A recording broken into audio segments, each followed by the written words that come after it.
Keramik yang ini yang tadi kakak udah berikan, aku taruh dan Oh, lihat yang Sobat begini. Dai. Jadi untuk keramik ini keramik tanah liat. Terus Oh gitu. Jadi kalau ada bedanya ya. Kalau ada. ini yang merah-merah seperti ini belakangnya, ini namanya keramik Tanah tanah liat. liat. Katanya di sini salah satu bahan bakunya yang digunakan adalah kerang hijau. Bener nggak sih? betul kak.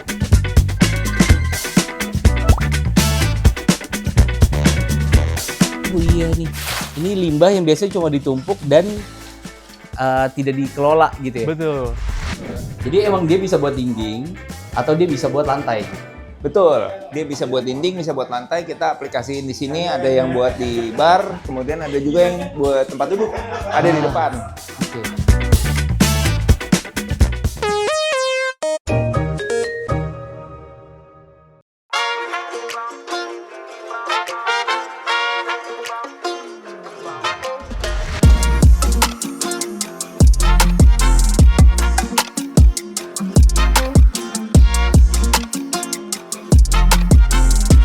Nah, sahabat Dai, kita sampai di Banten nih. Wah, kita mau main ke tempatnya Verazo. Kebetulan kita habis renov. Ini semua isinya adalah keramik-keramik pecahan. Belum lagi nanti di motor saya udah bawa banyak. Kare itu. Kita sapa yuk Kare yuk. Halo Kare. Halo Sobat Dai. Apa kabar Kare? Baik kak. Sampai juga. Ini Banten. Lebak kak. Oh, ini Lebak maksudnya ya. Wah, keren banget ijo-ijo kayak gini. Di sini tempat produksi keramik Verazo. Iya betul kak. Oh, nah saya udah bawa nih dari Iya. rumah. Ini Kasih, tadi Kak. habis bongkar dapur. Jadi banyak keramik-keramik bekas kayak gitu. Itu beneran bisa diolah lagi jadi keramik baru. Betul kak. Bisa. Katanya salah satu bahan bakunya adalah limbah kerang. Iya Bener ya? betul kak. Betul. Itu juga jadi campuran untuk bikin keramik baru lagi. Betul kak. Wah, keren banget Sahabat Dai. Boleh nggak nih Sahabat Dai diajak ngeliat proses produksinya? Boleh kak. Silakan. Ayo ikut Let's aku. go, Sahabat Dai.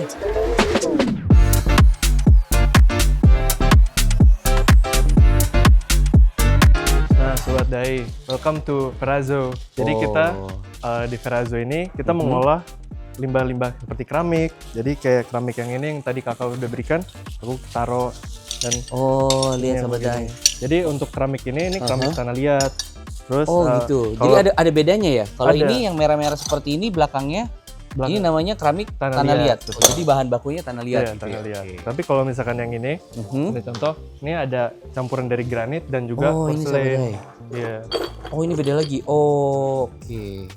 Belakangnya ini dipilahnya atau dipisahnya berdasarkan apa? Berdasarkan dari belakangnya sih kak. Jadi kan Ah, kalau oke. belakangnya ada warna merah kayak gini kan sudah kelihatan ya. Terus kan yang ini kan sangat berbeda dari Oke. dua ini. Gitu sih kak. Jadi ini keramik-keramik seperti ini kan banyak nih tuh Sahabat Iya, Dai Kak. itu ya. Ini dapetnya dari mana Kare? Jadi kita koleksi-koleksi sih kak dari mungkin bongkaran rumah dan juga dari toko-toko bangunan yang sudah keramik yang pecah yang udah nggak bisa digunain lagi kita ambil sih kak. Itu sih. Oke. Jadi yang dari bongkaran rumah ada puing-puingnya. Nah ini semua dikumpulin di sini. Iya Kayak betul gitu. kak. Dan ini semua ini dapat dari daerah mana? Dari daerah Lebak aja atau memang dari Jakarta juga ada yang kirimnya ke sini? Dari daerah Lebak aja sih kak. Kenapa sih milih keramik Kare? Buat bahan salah satu bahan bakunya gitu? Jadi keramik kan sebenarnya dari tanah liat ya kak. Mhm. Nah tanah liat kan emang dari fungsi awalnya itu untuk merekat. Nah jadi kita melihat bahwa tanah liat nih kalau misalkan digabungkan dan dengan komponen lainnya dia bakal merekat gitu sih kak. Oke, oh jadi ada unsur di dalamnya molekulnya yang emang bisa dipakai untuk diproduksi lagi jadi keramik baru Iya, gitu ya. betul, Oke. Kak. Wah kita lihat ke sana Sahabat Dai. Wow ini banyak banget. Ini rata-rata apa sih? Keramik ubin, keramik tembok atau kayak gimana? Berbagai macam sih kak. Ada yang keramik kubin, ada keramik tembok dan juga mungkin keramik-keramik lainnya sih kak yang biasanya ada di pasaran aja sih. Oke, dan dia nanti akan dihaluskan. Betul. Oke. Jadi setelah halus baru itu diolah lagi gitu. Betul. Nah, Sahabat Dai juga penasaran nih Kare karena katanya di sini salah satu bahan bakunya yang digunakan adalah kerang hijau. Bener nggak sih? Betul kak.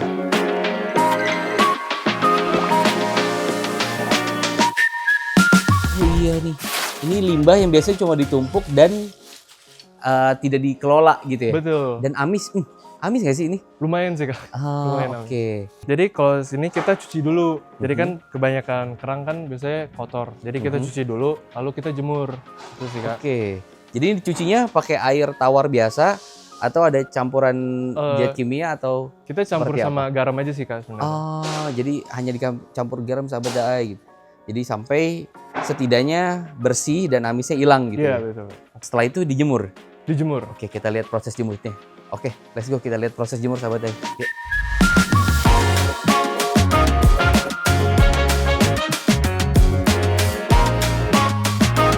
Nah, sobat Dai, ini Nah, lihat sahabat daai. kerang-kerang yang sudah yang lagi dikeringin nih tadi. Nah, kayak Setelah gini. dibersihkan baru dijemur. Iya betul, Jadi proses penjemurannya menggunakan panas matahari. betul Kak. Ini berapa lama nih, Kare, untuk proses penjemuran seperti ini? Kira-kira setengah hari sih Kak, sampai dia kering aja sih sebenarnya. Oh, jadi sampai kering banget, tidak ada air sama sekali ya? Iya betul Kak. Kenapa sih milih kerang sebagai salah satu bahan baku untuk membuat keramik baru?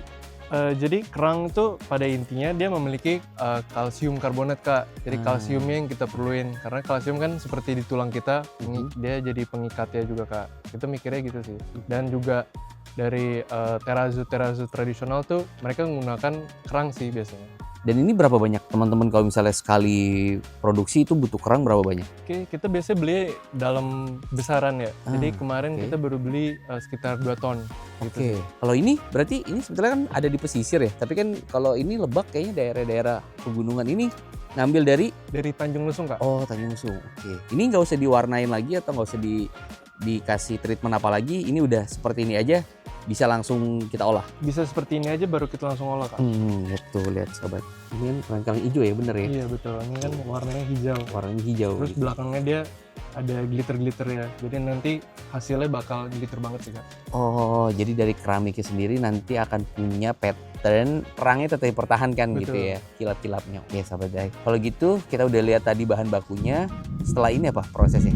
Setelah ini kita bakal cacah sih Kak. Bakal caca. Oke, kita lihat sahabat Dai. Let's go, proses cacanya seperti apa. Yuk.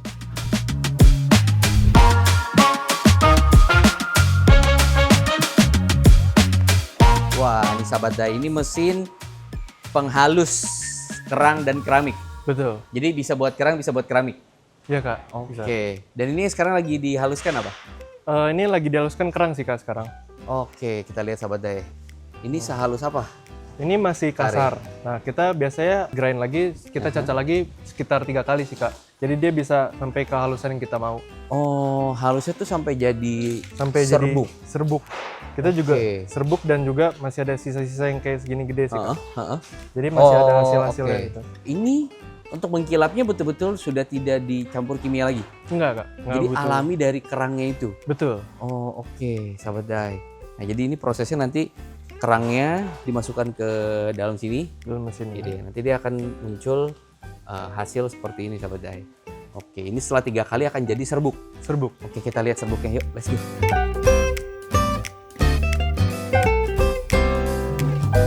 Nah, nih Sobat Dai, ini hasilnya. Ini berikut adalah tepung lihat nih, sahabat kerangnya. Dai. Wah, debunya. Mantap, ini udah halus banget setelah 3 kali. Setelah 3 kali. Gitu ya, Terus penggilingan. sisa-sisanya kita ini Kak. penghalusan. Oke, wah itu sahabat Dai lihat. Oh, ini ukuran berapa mili Kak kalau yang seperti ini? Ini 5 mili sih 5 kurang lebih. mili ya? Iya. Oke. Jadi tetap dipertahankan untuk jadi pattern tadi. Gitu. Betul. Jadi kalsium yang kita perlukan dari kerang tuh ada di sana? Iya, ada di Yang serbuk itu? serbuk, betul. Oh, baru ntar komposisi tertentu dicampur, jadilah adonan yang akan dicetak jadi keramik. Tadi kalau yang keramiknya mana? Yang keramik bekasnya yang Yang- udah dicacah-cacah? Keramiknya Oh. hasilnya jadi yang kayak gini sih Kak. Ini Ya, ini yang warna yang Oh, ini tadi. yang merah nih. Oh, yang tadi kita bawa nih Iya. Sobat Dai. Oh, akan jadi merah seperti itu ya. Jadi motif-motifnya itu sebetulnya nggak akan kelihatan lagi gitu ya. Iya, Dan nggak akan jadi tambahan warna tertentu gitu ya. betul Kak. Oh, karena itu cuma cutting ya. Jadi coatingan aja ya, print. Jadi kalau yang itu merah, kalau yang warna lainnya ada abu. Ada. Hasilnya jadi gini. Oh, ini yang abu Sobat Dai. Oh, itu keramik abu Sobat Dai yang kita lihat. Oh, oke. Nah, jadi semuanya itu dia harus dicampur. Betul. Jadi Jadi nanti keramik- kita campur. Untuk apa? Untuk warna tertentu atau? Untuk warna tertentu sih. Oke. Jadi sekarang ada berapa varian warna? Kita ada 4 sih Kak. Abu, putih, pink, sama krem. Oh, oke. Bahan-bahannya hanya waste ini aja atau ada waste lain yang digunakan sama teman-teman untuk bikin keramik? Ada sih Kak. Jadi kita menggunakan plastik juga dan juga Ah, kaca. oke. Plastiknya itu plastik? Plastik HDP, jadi HDP. dari tutup botol atau yang semacam-macamnya. Misalnya kayak gini kak, yang udah dicaca.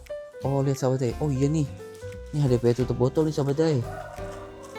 Wah ini yang sering kita liput sahabat day. Ternyata ini juga jadi salah satu bahan untuk pembuatan keramik. Kok bisa kak? Bisa dong. Jadi kita melihat bahwa kita ingin mengurangi plastik. Jadi kita mencoba juga untuk membawa plastik di keramik kita. Wah keren-keren. Tapi setidaknya juga sudah ada itikat baik untuk memperbanyak waste yang digunakan dalam produk daur ulangnya. Nah ini semua bahan-bahannya kita udah lihat sahabat day. Sekarang kita lihat proses cetaknya dan proses jadi keramiknya kayak gimana. Penasaran kan? Let's go.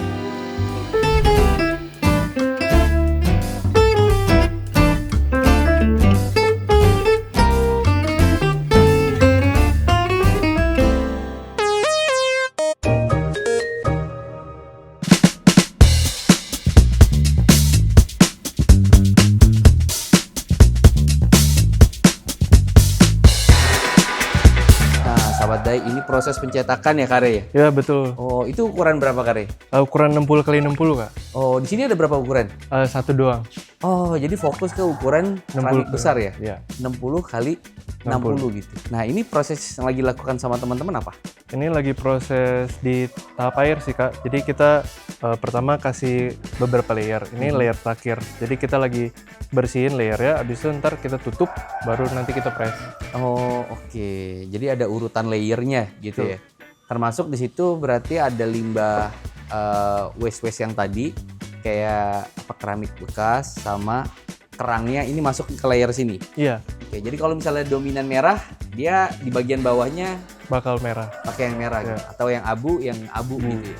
Ini bisa satu keramik ukuran 60 kali 60 itu bisa berapa kilo waste yang masuk ke sini? Di antara 5 atau 6 kilo sih kak. Jadi ini satu keramik ukuran seperti ini berapa kilo? Sekitaran 6 kilo sih yang Kalau totalnya dia 10 kilo. 10 kilo. Oh, jadi 10 kilo untuk satu keramik seperti ini sahabat day. Dan waste-nya yang digunakan 6 kilo. Iya. Wow, berarti kalau kita pasang keramik 100 keramik berarti berapa kilo tuh ya?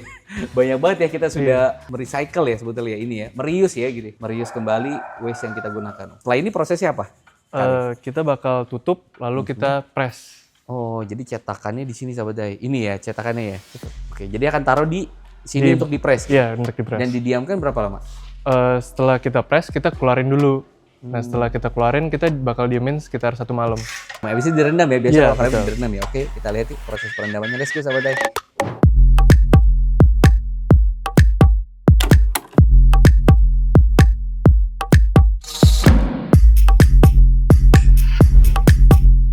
Nah, ini sobat day, ayo kita lihat yuk di sini lagi proses rendaman.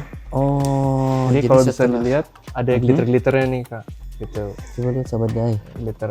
Oh iya betul. Itu yang dari kerangnya berarti Iya, ya? dari kerang. Kalau ada warna ini kan dari keramik nih, kayak misalkan contoh yang ini kak, ada kayak coklat-coklat yang lumayan lebih Oh oke. bintik-bintik kayak gitu. Jadi itu yang jadi uniknya dari Ferrazo Iya, gitu ya. Ada glitter-glitter atau pattern yang memang dari waste-nya dipertahankan gitu. betul. Lalu kalau dari ininya, dari plastiknya dia munculnya di mana? Munculnya di layer satu lagi kak, yang paling depan nanti. Oh paling depan ini Iya. sahabat day. Oh ini sebenarnya bagian belakangnya. Iya, gitu bagian ya. belakangnya.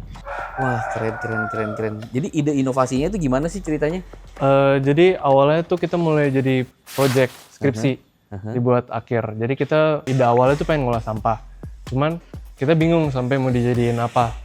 Nah setelah kita bercoba ngobrol dan juga konsultasi, kita memikirkan bahwa oh coba yuk bikin sebuah ubin dari limbah-limbah tersebut. Gitu sih. Jadi kenapa idenya ubin? Karena ketika kita coba konsultasi kepada expert dan juga ngelakuin workshop pengolahan pembuatan limbah, kita pikir bahwa oh ini yang paling menarik idenya dan juga paling bagus adalah ubin. Oh oke. Jadi tercetuslah ide untuk membuat ubin. Betul. Tapi teman-teman ini termasuk Kare, basicnya adalah desain produk. Enggak, aku basicnya bisnis. Oh, jadi jauh juga ya gitu. Jauh. Harus ngenalin lagi tentang environment-nya, sama harus berkenalan lagi tentang desainnya sendiri gitu ya. Wah, tapi keren sih bisa keluar atau punya inovasi produk seperti ini sahabat day. Ini semua udah siap dan ready dipasarkan. Sudah. Oke, jadi prosesnya dari sana untuk direndam berapa lama? seharian. Seharian gitu ya. Oke, 24 jam baru kemudian ini proses apa kalau yang di sini? Ini proses yang udah selesai dipoles. Jadi setelah dikeluarin dari rendamannya, dikeringin. Nah, keringinnya itu bisa berhari-hari tergantung kondisi cuaca juga kan. Dan setelah itu baru kita poles. Oke. Jadi dipoles tuh memang untuk supaya mengkilap atau apa? Karena ubin kan biasa keramik itu kan harus mengkilap gitu ya. Jadi proses finishing polesnya itu untuk kasih lihat patternnya. Jadi patternnya itu kadang-kadang masih ketutup. Nah, kita coba poles supaya patternnya kelihatan. Oh, oke. Bukan di coating lagi dengan kimia supaya mengkilap gitu. Tapi hanya untuk memunculkan patternnya tadi gitu ya. Betul.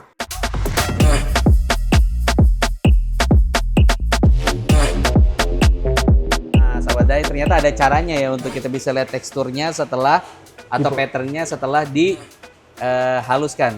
Ini harus dikasih air gitu. Iya, kita kasih air. Jadi hasilnya dia kelihatan kan berbeda jauhnya, perbedaan. Oke, lihat tuh sahabat Dai. Oh, kelihatan kan? Patternnya tuh, kayak gitu. Oke. Kan kelihatan. Oh, ini kelihatan ya? Iya, Titik-titik. ini kan kerangnya. Aha. Terus ini keramik. Terus ya kalau yang ini tuh yang merah-merah ini dari plastik. Sengaja dimunculkan sebagai salah satu memang art produknya dia gitu ya. Keren sahabat Dai gitu. Tapi kalau mau dibikin mengkilap juga sebetulnya bisa. Bisa. Jadi kita Di coating lagi atasnya. kita bisa coating lagi. Kalau misalkan kalau mau lebih halus lagi kita juga bisa tinggal kabarin kami aja sih. Oh, jadi custom sesuai dengan kebutuhan si customer ini. Betul. Ini ukurannya hanya 60 x 60 atau ada lagi yang lebih besar yang di request sama customer? Sejauh ini sih kita baru 60-60 ya Kak. Jadi kita soalnya lumayan berat dan juga lumayan besar sih Kak untuk 60-60. Oh, oke. Karena satu ini aja 10 kilo ya? Iya betul. Jadi kalau satu dus isinya 4 gitu. Betul. 40 kilo tuh sahabat Dai. Wah, tapi udah meredus 60% gitu ya. Dari sampah yang harusnya terbuang. Ini udah implementasi Kare? Yang produk-produk seperti ini? Sejauh ini kita udah sih Kak, baru satu project aja tapi. Oke. Di mana Di implementasinya? Cilandak. Wah, boleh sahabat Dai diajak saya untuk lihat? Boleh, ayo Kak. Oke, let's go sahabat Dai.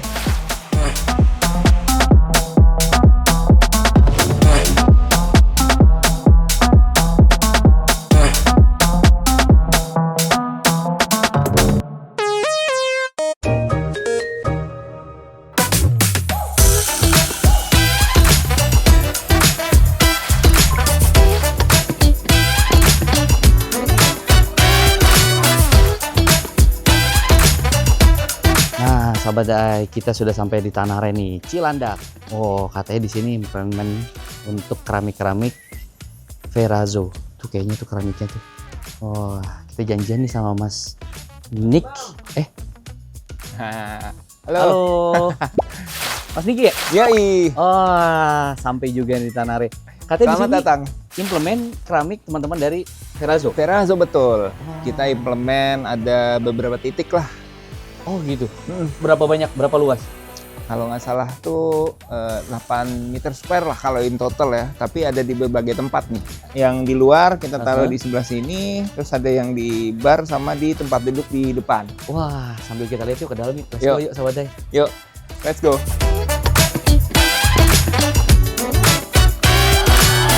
Oke sahabat Dai, kita udah sampai di coffee shopnya aku. Ini namanya Mood. Mood by Blue Hearts kalau nama lengkapnya. Nah, kita implement beberapa tiles dari Ferrazzo termasuk di bawah, kemudian ada juga yang di sebelah situ. Dan kita juga ada beberapa aplikasi dari recycle plastik juga sih di sini. Kita di sini jualan kopi sih. Wah. Kopinya enak, sahabat Dai. Keren. Ini kalau kita lihat dia disusunnya emang vertikal ya. Ya, betul. Jadi emang dia bisa buat dinding atau dia bisa buat lantai gitu. Betul, dia bisa buat dinding, bisa buat lantai. Kita aplikasiin di sini, ada yang buat di bar, kemudian ada juga yang buat tempat duduk, ada di depan. Oke. Jadi kesulitannya apa sih, Mas Nik, kalau misalnya dia implementasi buat dinding? Karena kan dia cukup berat juga ya, satu ini kan 10 kiloan ya. Satu Iya, sebenarnya keramik. berat, tapi pengaplikasiannya sebenarnya nggak sesulit itu. Ini sama aja sih, menurutku sama kayak tiles-tiles yang biasa. Oke, jadi nggak perlu keahlian khusus untuk kita bisa implement si Ferrazzo ini ya. Yoi, sama aja. Dengar-dengar katanya dulu pas bangun ini, itu juga limbahnya dikasih ke mereka. Yes, betul. Jadi kita ini kan beberapa bahan-bahan dari sini termasuk sisa-sisa genteng yang lama, kemudian sisa-sisa tiles yang lama. yang udah patah-patah terutama, aku kasih ke teman-teman Veraso untuk ini bisa bikin apa ya gitu. Ternyata mereka lagi pada project Veraso ini, jadi kita implement di sini. Jadi apa genteng ya? Yang kasih ke mereka apa? Genteng, keramik-keramik bekasnya keramik gitu. bekas, betul, betul. Wah. Kenapa sih milih mereka untuk jadi partner recycle dan juga partner untuk juga ngelengkapin beberapa material untuk ngebangun coffee shop ini? Jadi sahabat Dai, aku tuh suka dengan idenya mereka ya, gimana mereka tuh bisa mengutilize barang-barang yang memang sudah mungkin sudah tidak terpakai gitu ya. Terus aku ngeliat project ini juga sangat menarik. Jadi mungkin bisa dilihat juga nanti ya in details beberapa ornamennya gitu ya, terus kemudian motifnya gitu ya. Aku suka banget. Terus dan ini secara story juga ini dari bangunan yang dulu dari aku kembali juga ke aku gitu. Gitu sih. Wah, keren-keren. Ini harus lebih banyak coffee shop yang nerapin sustainable kayak gini nih sahabat Dai. Oke. Bener sahabat Dai. Kita udah lihat implementasinya, sekarang kita cobain kopinya. Let's go. Yoi, thank you.